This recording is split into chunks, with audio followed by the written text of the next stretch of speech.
Good evening and welcome to the LaRouche Organization Symposium. I'm Diane Sayre. Today is Friday, December 13th, and we will be talking about why poetry supersedes information. And this topic or direction of this topic was something very, very important to Lyndon LaRouche, who was an unrivaled economic forecaster and made fundamental discoveries about the relationship between man, the human mind, and the ongoing development of the universe, quite in contrary direction to what's normally taught in classrooms nowadays, or even many decades ago. Really, you could say things have been not going so well since the advent of Bertrand Russell and his linear approach to things. Now, I just wanted to share a little bit. I wrote in the invitation to the symposium a short quote from this book, The Science of Christian Economy, which is a collection of prison writings of LaRouche. One of the first little booklets he composed in prison was called What is Common Sense? And I'll just tell you how he starts. Perhaps there is some truth in the old saw that the grass is always greener in the other fellow's yard. During my 66 odd years, the people who praised common sense the longest and the loudest turned out to be the fellows who possessed very little of that particular virtue. The rest among us, watching those performances, were ashamed to defend common sense by its true name. Now it appears sometimes that common sense has about the same prospects as did the extinct dodo. This occasion appears to be our last opportunity to save it before our nation too might become extinct. Let us now at last defend it openly by its true name. To that end, let us construct agreement to a proper definition. We begin with two simple decisions. We should have no reluctance at throwing out all connotations of horse sense. The image of cleaning our living room carpets with a pitchfork improves our resolution on that account. It should be obvious that we must reject all definitions premised on axiomatically upon the notion of an individual person with the brains to survive. Societies may or may not be immortal. No individual is. And so he talks about the question of individual survival, momentary survival versus the ability of a society to not only survive, but develop in perpetuity. And he says, whatever common sense should mean, the included term common signifies that a society were unlikely to attain successful survival unless common sense were more or less commonplace. That is a view not inconsistent with an opinion expressed by some notable founders of our federal republic, and a certain quality of universal public education were indispensable to ensure future generations capable of preserving the freedoms which had then been won recently at such great peril and expense. So also, as we come into the 250th anniversary of the founding of the Republic of the United States of America, I think it's very important to reflect on why our nation was founded, what were the circumstances of the world in which people lived at that time, and what was its purpose, which we seem to be very far from today. Now, on the question of quote unquote common sense and survival, there's been a lot of talk these days about nuclear war. Now, I would say it should be common sense that no one survives a nuclear war. We saw what happened with Hiroshima and Nagasaki. The weapons of today are much more advanced. We have thousands of nuclear warheads and weapons, and all of the war game scenarios where they play out what happens demonstrate that once the thing starts, everybody basically uses up everything they have. So it is quite bizarre that anyone, and this now includes Rear Admiral Thomas Buchanan at a meeting of CSIS, would make such bizarre comments as to say, he said, well, of course, we know a nuclear war can never be won and should never be fought. But if we have a nuclear war, shouldn't we plan to win it? Shouldn't we make sure we have weapons left over, that we don't deplete everything on the first round? Now, I'm hoping many of you are kind of hitting your head and saying, what? Not use up everything on the first round, have the weapons to fight another day? That is, if we're not reduced to just being a shadow on the sidewalk, like so many people in Hiroshima and Nagasaki were, simply incinerated on impact. So how do we get people, one, out of this delusional fantasy world that of this kind of thinking, and two, to contemplate actually what mankind should rather be doing, which many people on the planet are moving toward. The majority of the world's population does not think it's acceptable or normal to withhold food, medicine, and necessities from civilian populations, as we see going on in Gaza, where you have an absolutely extraordinary death rate among children and women. The majority of the world doesn't think it's right to bomb hospitals and drop leaflets on double amputees and tell them they have 15 seconds to move or be bombed. Somehow that seems to be acceptable to people in the United States. The majority of the world doesn't think that we can talk about surviving a nuclear war. So Americans seem to have very little exposure, thanks to our mainstream wartime propaganda, to what is happening in the rest of the world. But we don't have to go there, and we don't have to even see videos of it. We can use our imagination, especially when presented with certain reports from others, or you can get a glimmer and begin to have an idea that there's a real change afoot. And there is a real change afoot. It's not clear whether we are going to survive or not at this time. What is clear is that things are not going to continue in this trajectory, because one way or another, either we're going to end up in a horrible catastrophe, or we're going to change the direction and do something better. So in that regard, I'm just going to turn it over to Bill Ferguson, a good friend of mine, longtime associate of Lyndon LaRouche, known sometimes as the Bard of Boston for his brilliant, satirical, ironical lyrics to various songs for political rallies, and his poetry. So Bill, I'm glad to have you, and please go ahead.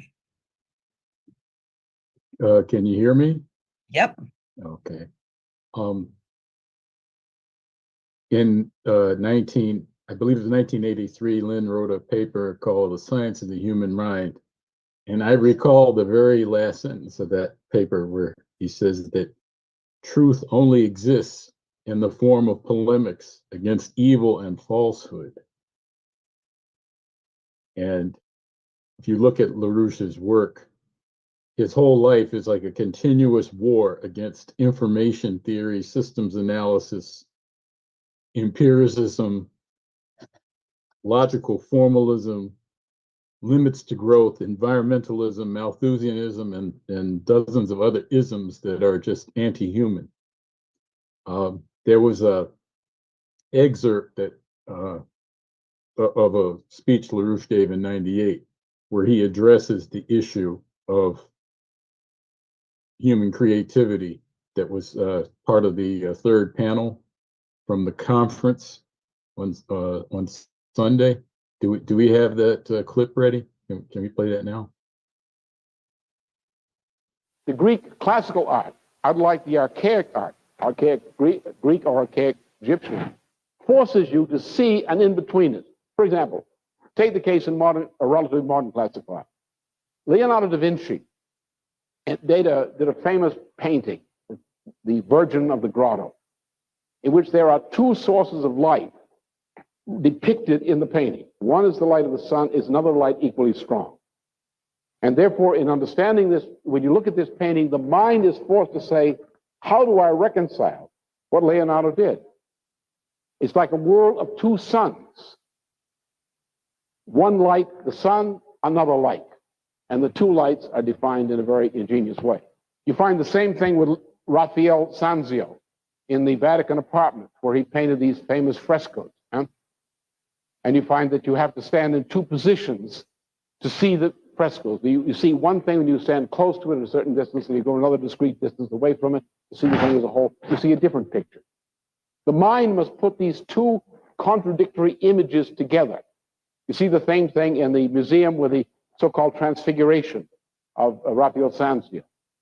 You look at it closely, you get one image. You stand back, you can see the transfiguration, a completely different image. The mind must put two things together. All art is based on that. This is called ideas, and that's what we want to get to here. Ideas. And go on to the next one. I'll come back to this just. You see, again, I've written it out and put it on this form. What the Greeks mean by an idea, and the difference between the archaic art represents a sense perception. The Greek classical art, or the paintings by Raphael or Leonardo da Vinci, represent ideas. There's a difference. One is an image based on the senses, which is what you get on television, isn't it? Television entertainment is based on no ideas, but sense perception, blood, violence, and sex. You see it, you feel it, you sense it. That's real. But it's not. Whereas an idea is something else. The term idea means a principle. For example, the common case of a principle is a scientific principle. The idea of gravity. Did you ever see a gravity? Did you ever actually feel one? No, you didn't. You may have thought you did. You didn't. Did you ever see a principle of nature? You ever shake hands with it, smell it, lick it, touch it, sniff it?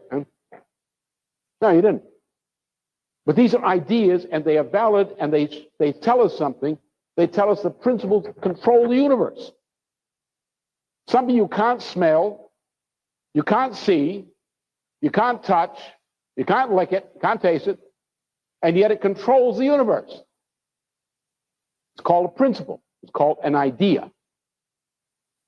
All art, great art, is based on ideas, which have nothing to do directly with the senses. Artistic ideas come from contradictions in the senses. As classical art comes from dissonance, from contradictions, from the development of forcing you to find an idea, to find an irony, a metaphor, an idea. Scientific principle, ideas. Now let's look at this. This is where we get to the part about the difference between monkeys and people. Next one. There are 4 steps to forming an idea. And I've reduced it to the form which occurs in science. In science, you have, as we have this contradiction, this ontological paradox, this difference between the image of an economy from the standpoint of money, from the standpoint of financial accounting, which is fraudulent. But they still collect bills on that basis. Then you have the other conception of the economy, which is based on physical production and things which are essential to physical production, such as education, healthcare, and science service. So you have 2 images of the economy. The fact that the two somehow intersect means that there's an irony here, there's a contradiction, there's a metaphor. And you've got to explain that metaphor to understand how an economy works. There's another thing, is that you have a principle in so-called physics, or mathematical physics, called entropy, which says, in effect, that any mechanical system will run down. Now, if an economy is a mechanical system, and all financial accounting is based on mechanics, the principles of mechanical interaction, how can you have a financial system which generates a profit? How can it? Every system, mechanical system, if it continues long enough, runs down. Now, if something runs down, how does it produce more? Every mechanical system always produces less. Therefore, by definition, no economy which corresponds perfectly to a financial accounting system could possibly have a profit. And yet, if we look at the history of mankind, we find that mankind, whose potential population density on this planet, as approximating that of an ape, was only never more than 3 million people on this planet. If mankind were an ape, which is what Prince Philip claims to be, then at no time could there have been more than several million living human individuals on this planet in the past 2 million years of the Ice Age. At no time. That's the ecological potential of an ape or an ape-type species. How did we get to several hundred million people, living individuals on this planet, during the medieval period? How did we get to 5 billion people on this planet recently? Obviously, we're not apes. Obviously, we grow. This growth in population depended upon technological progress of various kinds, also artistic progress. Man's increase of power over nature. It depended upon the growth of income, standard of living, lessening morbidity rates. You can't educate a child at the age of 25 if the parents are dying of morbidity rates at the age of 30 to 35, can you? You can't maintain such a society. Therefore, there had to be more, there had to be improvement, there had to be increase. This is no entropic system, this is no mechanical system, this is no financial accounting system. It doesn't explain anything. There's some source of some increase of man's power over nature which intersects the process of production, which accounts for this progress.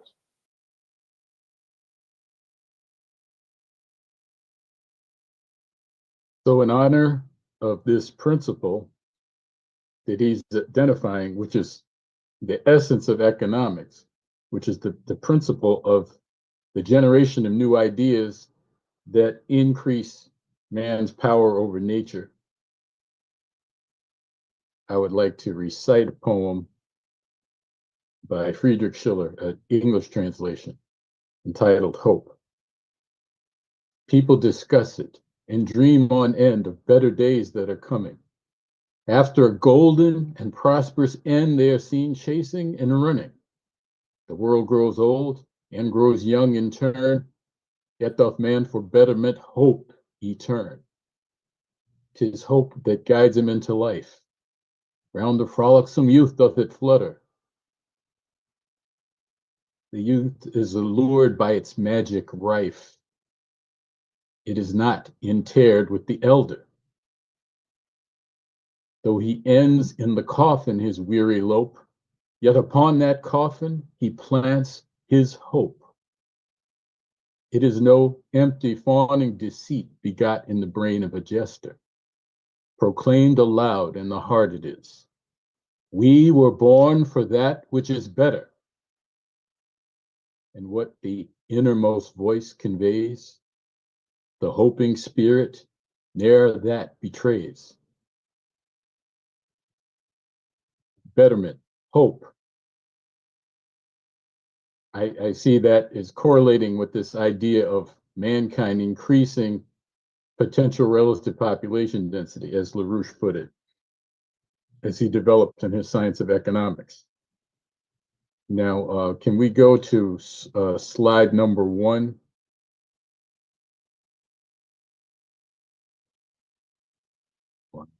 Losing my screen here. Oh no, that's the next one. Okay. I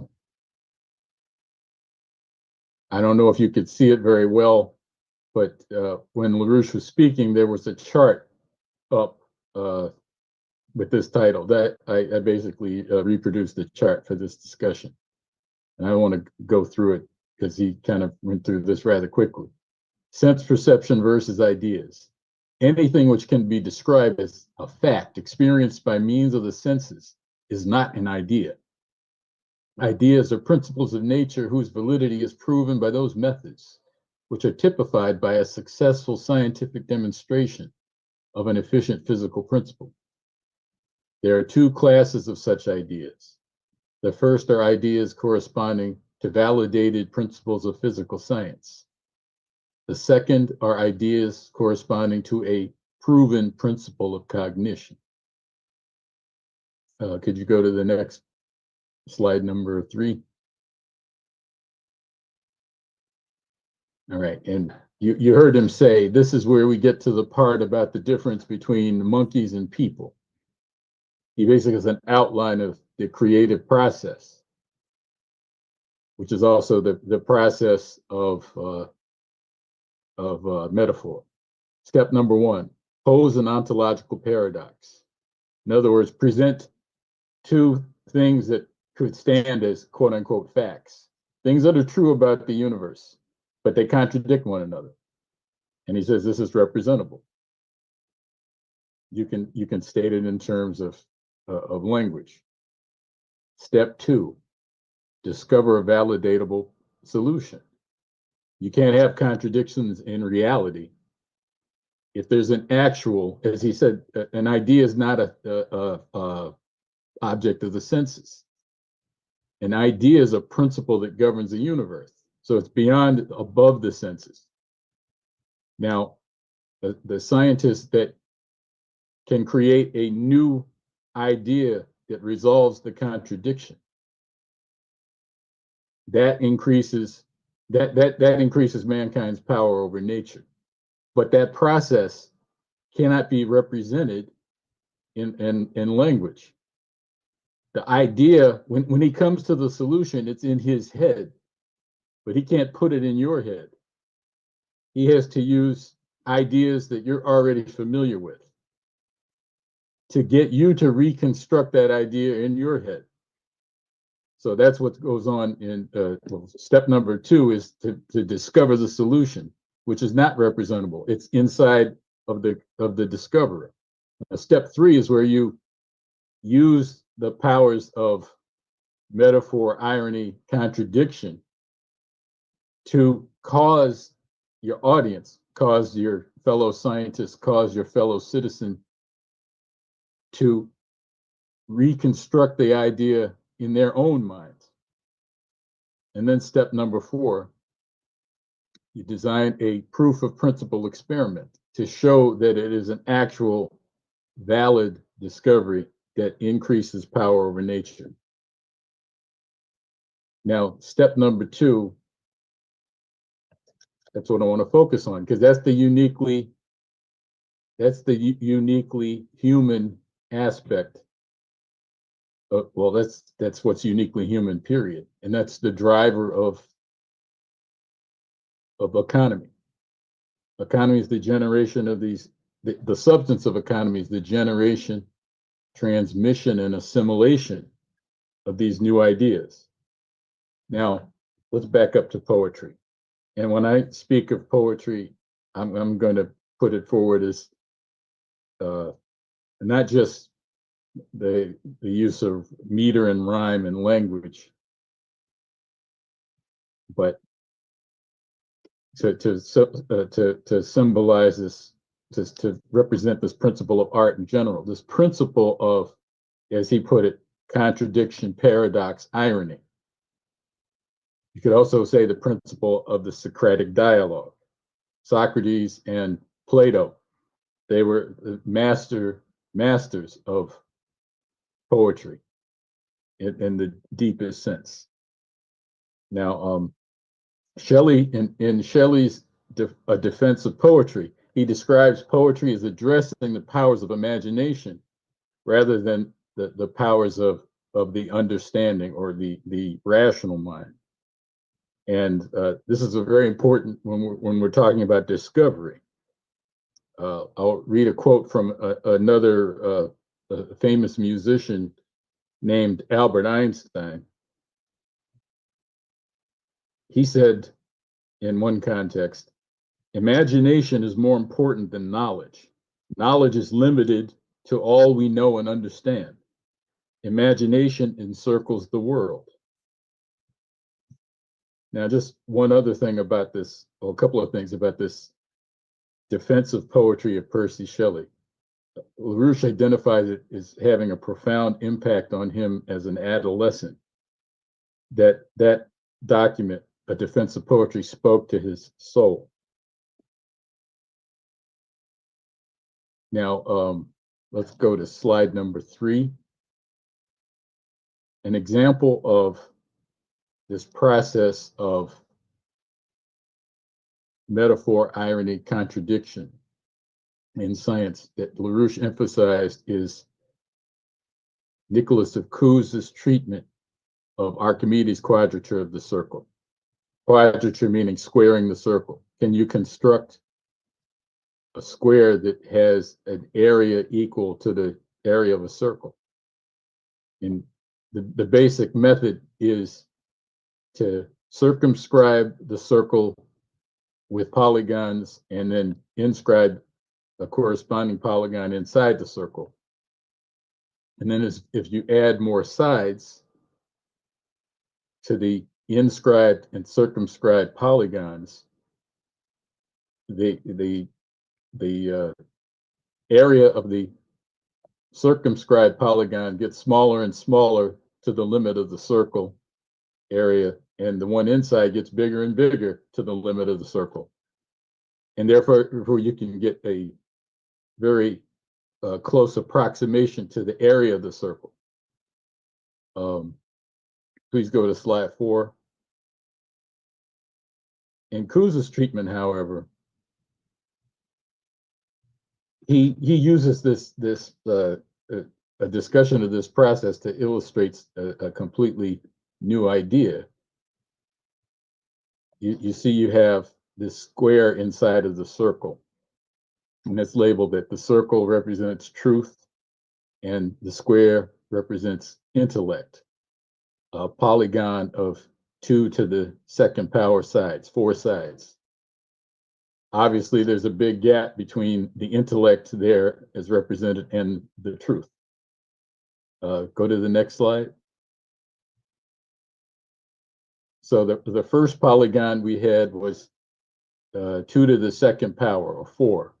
And now we have a polygon of 16 sides, which is 2 to the 4th power. So the circle, the inscribed polygon is a much closer approximation to the circle, but there is still a gap. Just as there's still a gap between the truth and the intellect. Now go to the next slide.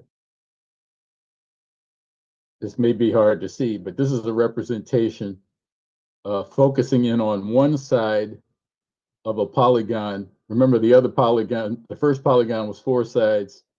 The second polygon was 16 sides. This polygon is 2 to the 16 power sides, which is 65,536 sides. And still there's a gap. Now, in terms of the content of the circle, the area, you're getting closer and closer and closer. But think about the difference between a circle and a polygon. A circle is one continuous, smooth action illustrating one principle, whereas a polygon is linear action and then an abrupt switch of direction, and then linear action and another abrupt switch, and it continues around. So the more sides you have, the polygon that has the most sides, it may seem to approximate the circle better, but it's actually becoming less and less a circle, further and further away from the circle. You can also look at the angle. The angle between the sides of the polygons gets larger and larger. Like and you see in this diagram, the angle between the 2 sides of the polygon, it's getting very, very close It's getting larger and larger to the limit of 180 degrees. But if you imagine it going to infinity, as they say, to the limit, then what happens? Then all of a sudden you're going from not a polygon with an infinite number of sides, but once that angle becomes 180 degrees, then that circle becomes a straight line, the exact opposite of the circle, or so it would seem. Now, this is a treatment. This treatment of the quadrature of the circle is a metaphor for a founding tract of science entitled On Learned Ignorance, which is a very ironical title.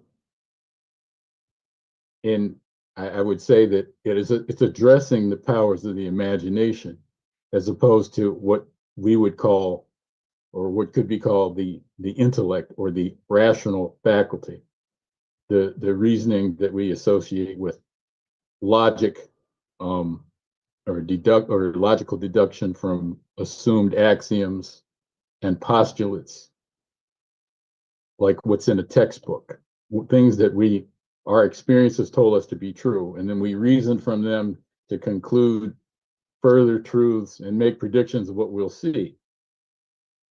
Now that is very useful and necessary to do, but it doesn't create new ideas, and it does not resolve contradictions that lead to new breakthroughs. That's what's unique about the human species, that we can change our ideas, create a higher idea, and move up to a higher level of development. And that's the power of the imagination. I remember the first time I tried to read On Learned Ignorance, I was completely lost. I didn't know what I was dealing with. But then there was a period of a few months where I worked a lot in terms of reading and memorizing and reciting Shakespeare sonnets. And then I come back to Cusa, and then I realized that it's addressing the same powers of the mind. So if you ever take up, and I hope you will, take up this fundamental work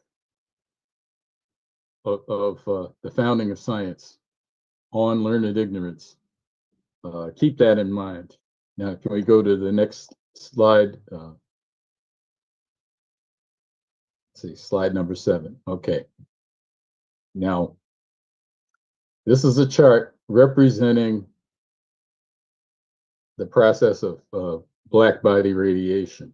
This is a physical problem. Just to give you an example of this situation of contradictions. And this became a focus of interest in physics in the late 1800s, especially in Germany. Now, this is just some historical context. Bernhard Riemann in 1854 had written his paper on the hypotheses that underlie geometry, where he basically states that building a geometry of space on the basis of axioms and postulates of Euclid, or axioms and postulates that contradict Euclid, that's all that's existed in terms of our ideas of space. And he says that we can no longer tolerate that in order to make progress, right at the end, he says, we have to view geometry not as a axiomatic deductive system, but we have to base our analysis of geometry and space on the experimental reality. In other words, not axiomatic deductive formalism. Or as he says, this leads us into another realm, that of physics, which this current occasion does not allow us to enter. Now, that was a revolutionary statement of scientific method, which was viciously attacked by Bertrand Russell, the great peace activist whom LaRouche described as the most evil man of the 20th century. Bertrand Russell's reaction to Bernhard Riemann, was to say that there are no geometries, there are no fictitious geometries that we have to pay any attention to.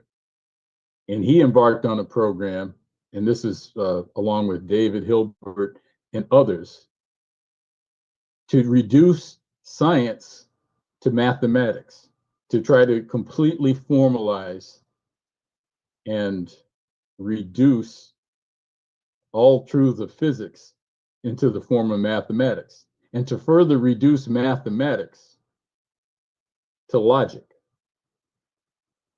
Basically, how the operations of rules of how symbols relate to one another. He wrote this paper called Principia Mathematica, which was a nod to Isaac Newton, another person who wasn't a fan of hypotheses. In other words, they were trying to eliminate creativity. And people like Bertrand Russell, they stated that everything fundamental about science has already been discovered. All we need to do is some experiments and refine some details and, you know, get better figures on physical constants here and there. But there's nothing fundamental that we don't know. But then you have this problem with black body radiation, which is basically, what is the intensity of radiation at different wavelengths from a body as it is heated? And you can approximate it with a container that has a small aperture from which radiation is emitted. And this was a very important problem in thermodynamics. This curve represents the experimental results of some precise experiments that were done. Basically, you have the y-axis is the intensity of electromagnetic radiation correlated with different wavelengths of light, and each of those curves represents that function for a different level of temperature. Now, classical physics, or as it was known, thermodynamics at the time, or actually, this is about radiation of the thermal radiation at different temperatures. Now, what classical physics said was that if you applied the methods that were known at the time, those curves wouldn't go up and down like that. The methods they had were very accurate. There was one analysis that was very accurate at low wavelengths, and then but completely off at the higher wavelengths. And then there was another that was better at the higher wavelengths, but off on the lower ones. And then there was this phenomenon of the ultraviolet catastrophe, which would basically said that according to the classical physics, as was known in the late 1800s, there would be an infinite amount of energy at the higher wavelengths, so the whole universe would be fried. Now, this obviously wasn't true. Now, Max Planck, who's another great German musician as well as a physicist, he took on this problem. And being a master of mathematics applied to physics, he was able, this curve, by the way, this curve is generated by experimental data. So he, as a theoretical physicist, he had to come up with a solution to come up with a mathematical relation to explain these curves that would correlate to these curves. And he was able to do it very successfully. But in order to do it, he had to make what seemed to him kind of ridiculous assumption, which was that energy didn't exist as a continuous wave, but it had a particulate form to it, that it came in packets or quanta. That physical principle would generate the mathematical curve which had been presented by experiment. So the experiments contradicted the formal axiomatic system, or the textbook, if you will, of classical physics in 1890, 1899. So then Max Planck says, well, in order for this curve to be explained in terms of physics, we have to assume that energy is particulate. It comes in packets, discrete packets. And this is how the idea of the quantum of least action was first discovered. But he didn't take it, he didn't believe it. He thought it was just a provisional step. Then we come to the other German musician that I mentioned before, Albert Einstein. He applied this principle. He's saying, wait a minute, this isn't a mathematical device. If we consider energy, electromagnetic energy, as being quantized in packets, then this explains the phenomenon of the photoelectric effect, where if you expose a high frequency light onto a metal plate, it becomes charged. In other words, the electromagnetic energy knocks electrons out of their shells, and then they're loose on the surface of the metal. He was able to explain that with this quantum theory, which was only artifice. So here what you had the contradictions of the ultraviolet catastrophe in the black body radiation theory. And then you had this photoelectric effect. But in this process, you had a complete revolution in physics. This idea of quantization of energy. And then we also know that another contradiction. I don't have an illustration for you, but I'm sure you're familiar with it. Einstein in 1905, the same year he published his paper on the photoelectric effect, he published his paper on special relativity, which was based on another contradiction between the general relativity of motion and the constancy of the speed of light. We can talk a little bit more about that later if we have time, but the point is you had these anomalies, things that are absolutely true about the universe, but they contradict one another. And his resolution led to this, what's known as the special theory of relativity. And you may recall, obviously, everyone knows that you've heard of the famous E equals mc squared, that a mass has an energy content proportional times the speed of light squared. And of course, we know that this is one of the ideas that led to the development of nuclear energy and unfortunately the nuclear bombs that we're concerned with right now. So to come to a certain point here, Bertrand Russell and company said science is basically over. We're just got to fill in some details. And then a few years after he's stated that, and is in the process of trying to embalm the corpse of science, Max Planck and Albert Einstein, these two German musicians, completely revolutionized physics. And as a result of it, we have a technology that could end poverty worldwide. Now here's the irony, right? These musicians created this new revolutionary theory, and it has been applied. But we're in a situation now. Could you go to the next slide? Okay, that's a representation of a nuclear power plant. This is the energy that could end poverty, end scarcity. There's 600 million people in Africa that have no electricity, no access to electricity. This could solve the problem. And this is a technology that's existed for, 70 years, even longer than that. Now go to the next slide. That's Hiroshima.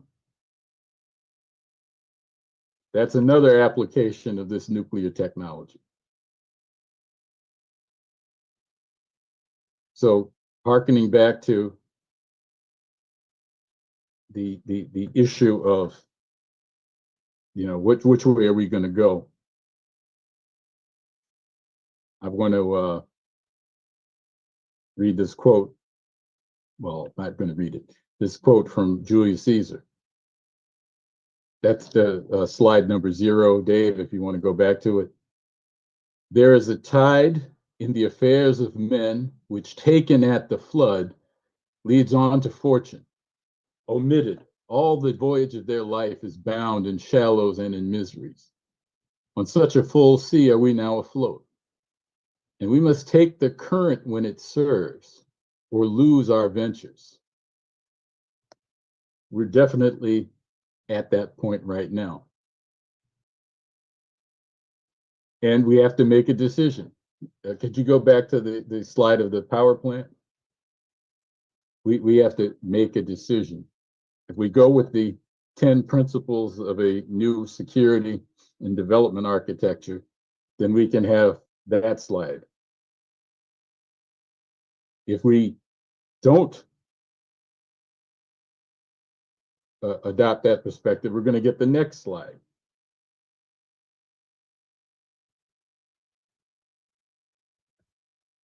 On a massive scale. Now, let me just, to wrap up, this shows you the cultural problem.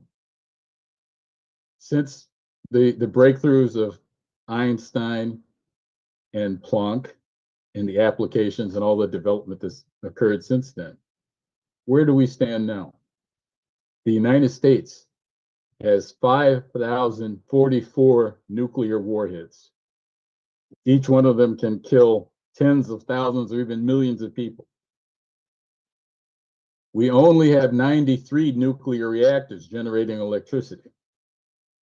So we have 54 times more weapons of mass destruction based on nuclear technology than we do nuclear reactors generating electricity for the progress of mankind.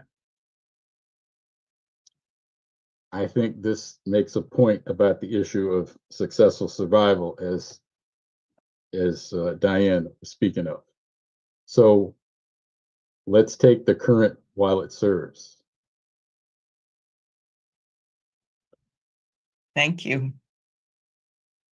And which kind of current is that? Oh, well, it will be alternating current. I think this was really wonderful. I hope people followed. I particularly like looking at the Archimedes attempt to square the circle because it's very ticklish.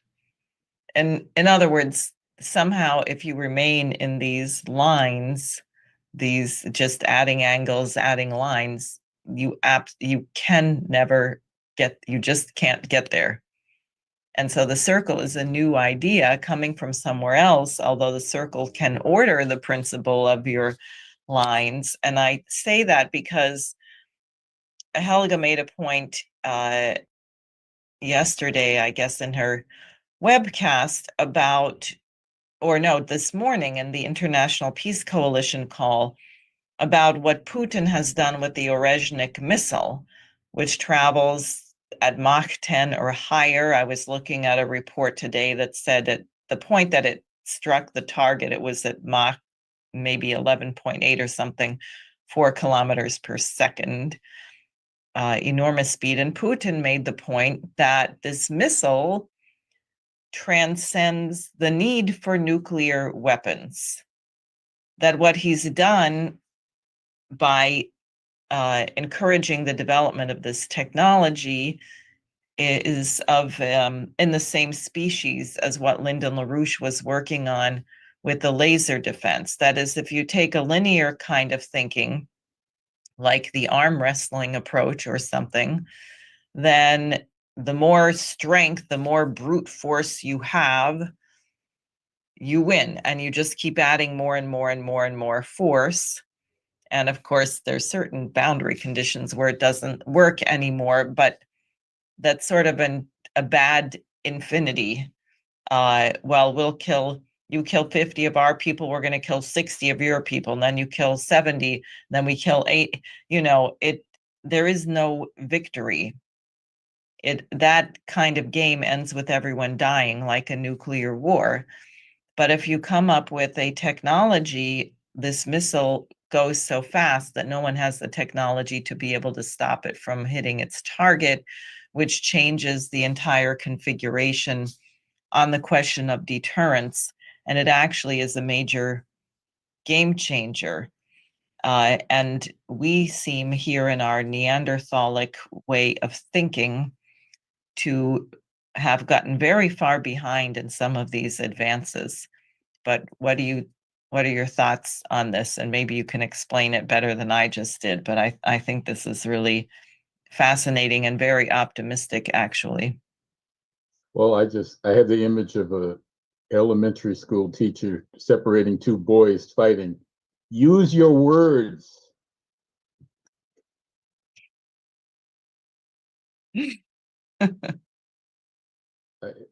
Helga's often used the image of humanity being in its adolescence, that wars and injustice are like childhood diseases. And once mankind reaches maturity, we'll be beyond such things. And I think that's an important way to look at it. I'll just say one other thing about this issue of the imagination. I mean, it's when I say imagination, like when it's applied by someone like Einstein or Planck or Kusa or Socrates or LaRouche, it's not a fantasy. It's you specify what are the conditions that I'm trying to imagine to create. What are the conditions that are going to satisfy? Like, for example, what are the conditions that would satisfy and resolve this contradiction that I've discovered? So it's rigorous in the sense that it is to apply to the real world, but it is absolutely independent of the system of knowledge as typified in the textbook.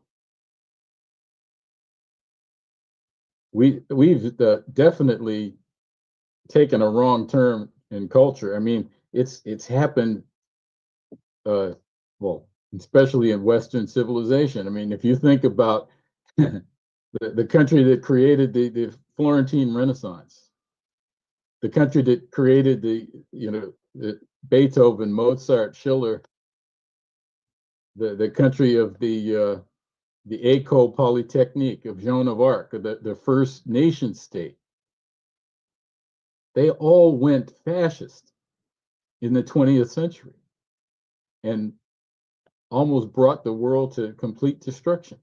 All those cultures were subverted. And look at us in the United States. We've become the opposite. We've become what we fought against. We've become an empire. I mean, I should mention, you could read in the 80s, there were all these analyses of the fact that by the time a child was 18, they had witnessed 10,000 simulated homicides on television and movies. But that was just the 80s. By the year 2000, you had them as their recreation practicing homicide with video games. And Mrs. LaRouche addressed that in the year 2000 in her presentation. I forget the title right now, where she said that, we're creating little monsters. You remember Pokemon, Pocket Monsters? Well, that's what we're turning the kids to. And that was 25 years ago. So we're reaping what we've sown. Now, we do have to begin to reverse that. That's why I titled my presentation, Poetry Must Begin to Supersede Information. And we've got to do it very quickly.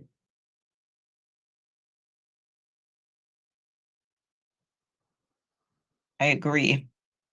It's also the case that sometimes the brilliant insight of someone else or a breakthrough, it happened with Sputnik, in the United States, a kind of kick in the ass, where people suddenly decide maybe they better do something differently than what they were doing before. Or, you have this, when you travel or see images of some of the infrastructure being built in China, it is a good wake-up call, because you say, well, why aren't we doing this? They have trains that go 350 miles an hour or 350 kilometers an hour. And the average freight train in the US goes 17 miles an hour. Then you begin to, well, what is stopping us? Clearly, what's stopping us is not physics. What's stopping us is mental. Well, again, on this issue of imagination, one important aspect of imagination is to be able to put yourself in the mind of someone else.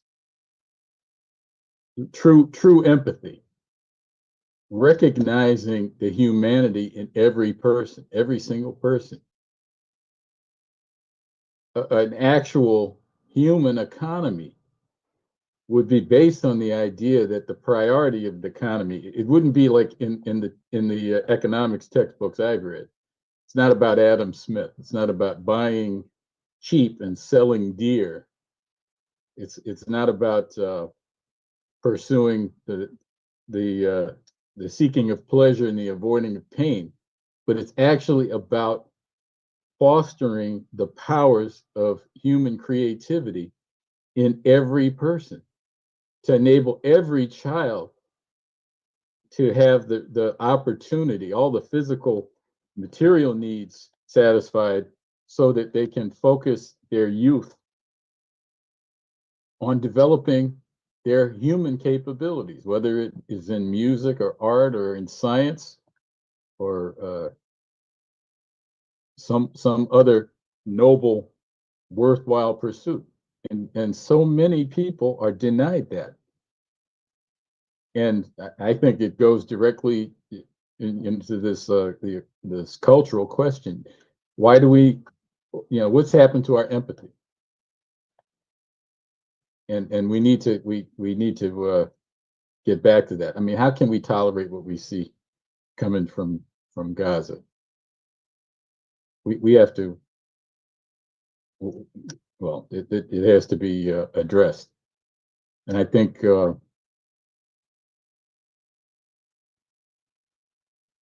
like anybody that's seen the discourse that occurred in the course of the recent presidential campaigns knows that there is a big problem. What passes for dialogue, what passes for political discussion, it lacks empathy, it lacks insight.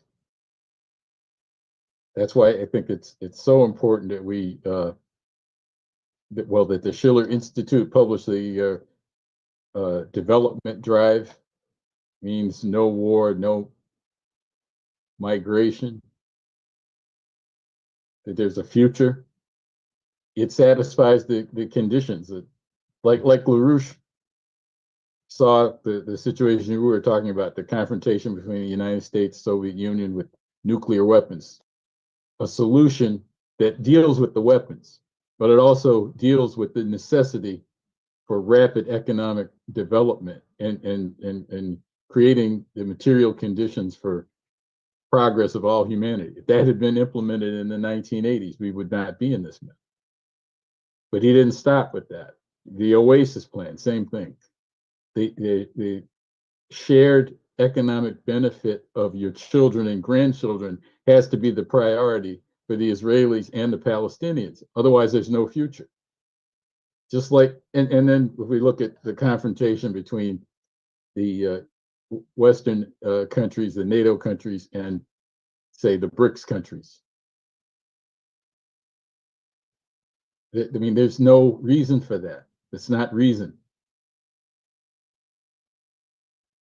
We've got to. It has to be recognized that there's a reductio ad absurdum there. If the United States and Russia and China cannot live in the world in harmony, as the Chinese are constantly emphasizing, win-win cooperation. If we can't do that, then we're doomed. Sooner or later, the missiles will fly. Perhaps they should rename the attackums the attack us, because that seems to be the result. That's true. That's true. So I think we've come to the end of our hour. I would like to let everyone know and remind people that this Sunday afternoon at 4:30 p.m., the chorus that I founded 10 years ago this year, the Schiller Institute NYC Chorus, is holding a concert in New York City. It's in person in New York City, and it's online. And you can visit the Schiller Institute website, Schiller Institute NYC Chorus, which is SINYC, and then the word chorus, CHORUS.com, to find out information. It's 4:30 p.m. If you're in the city, it's at the Good Shepherd Faith Presbyterian Church at 152 West 66th Street. If you are watching from afar online, if you visit the chorus website or YouTube channel, I think you can find information on it there. And I think it will be part of the way to addressing what Bill and I have just been discussing, which is to liberate your imagination, to make sensuous what is generally not sensed in the physical domain by participating in something beautiful. So I hope everyone who's watching can come to the concert, watch it online. Thank you for being here. Yes, Diane, go ahead. I had one more poem I wanted to share. Great. Can we do that? Mm-hmm. This is addressing the true nature of the human species. But be contented when that fell arrest, without all bail, shall carry me away. My life hath in this line some interest, which for memorial still with thee shall stay. When thou reviewest this, thou dost review the very part was consecrate to thee. The earth can have but earth, which is his due. My spirit is thine, the better part of me. So then thou hast but lost the dregs of life, the prey of worms, my body being dead. The coward conquest of a wretch's knife, too base of thee to be remembered. The worth of that is that which it contains, and that is this, and this with thee remains.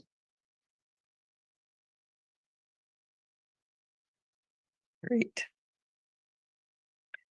Thank you.